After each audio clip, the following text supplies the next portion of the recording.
Hello நண்பர்களே, நான் ரோட்டோரமாக போயிட்டு இருக்கும்போது பார்த்தீங்கன்னா, ஒரு எல்இடி லைட், அதாவது எல்இடி லைட்டு கீழே கிடந்தது.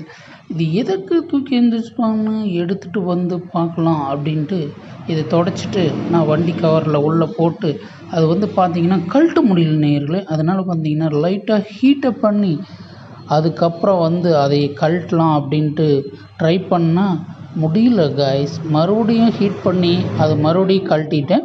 அது கழட்டிட்டு இது என்ன ப்ராப்ளம்னு பார்த்தா லைட் எரியல. இது எப்படி செக் பண்ணுறதுன்னு பாருங்கள் நேயர்களே. ஒரு ஒயரை எடுத்துக்கிட்டு அதை பார்த்தீங்கன்னா இது ஃபுல்லாக அப்படியே இந்த முனைக்கு அந்த முனைக்கு செக் பண்ணிங்கன்னா அப்படியே நமக்கு வந்து பார்த்தீங்கன்னா இது அப்படியே ஒரு கண்டினியூட்டி கொடுத்தீங்கன்னா நமக்கு வந்து லைட் எரியும் காய்ஸ். இப்போ பார்த்தீங்களா எரியுது. இது வந்து